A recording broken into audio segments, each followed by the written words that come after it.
p.m. tonight, we believe that 40 people have lost their lives in this act of extreme violence. 10 have died at Linwood Avenue Mosque, 3 of which were outside the mosque itself. A further 30 have been killed at Deans Avenue Mosque. There are also more than 20 seriously injured who are currently in Christchurch A&E. It is clear that this can now only be described as a terrorist attack. From what we know, it does appear to have been well planned.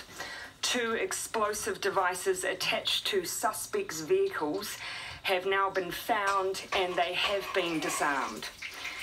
There are currently 4 individuals who have been apprehended, but 3 are connected to this attack who are currently in custody. One of which has publicly stated that they were Australian born.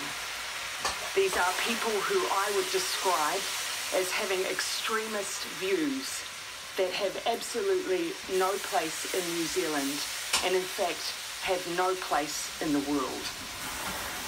While we do not have any reason to believe at this stage that there are any other suspects, we are not assuming that at this stage. The Joint Intelligence Group has been deployed and police are putting all of their resources into this situation.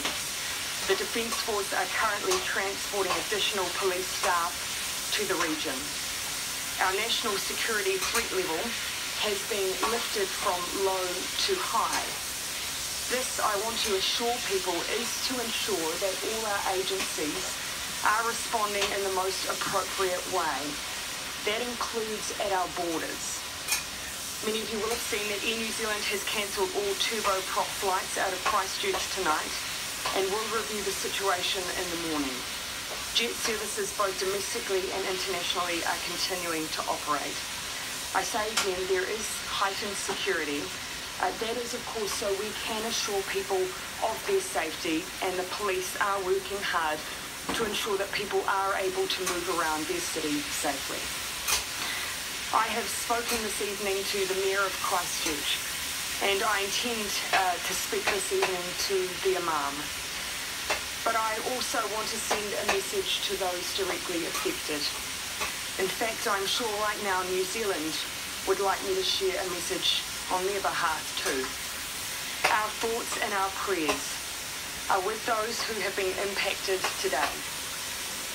Christchurch was the home of these victims. For many, this may not have been the place they were born. In fact, for many, New Zealand was their choice, the place they actively came to and committed themselves to, the place they were raising their families, where they were part of communities that they loved and who loved them. It was a place that many came to for its safety, a place where they were free to practice their culture and their religion. For those of you who are watching at home tonight and questioning how this could have happened here, we, New Zealand, we were not a target because we are a safe harbour for those who hate. We were not chosen for this act of violence because we condone racism, because we're an enclave for extremism. We were chosen for the very fact that we are none of these things, because we represent diversity, kindness, compassion, a home for those who share our values, refuge for those who need it.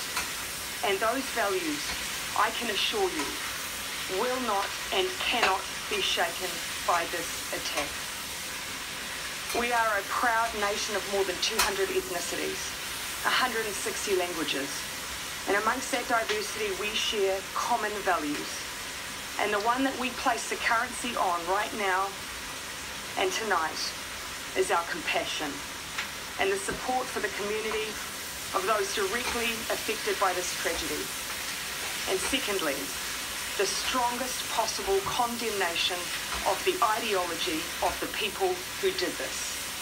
You may have chosen us, but we utterly reject and condemn you.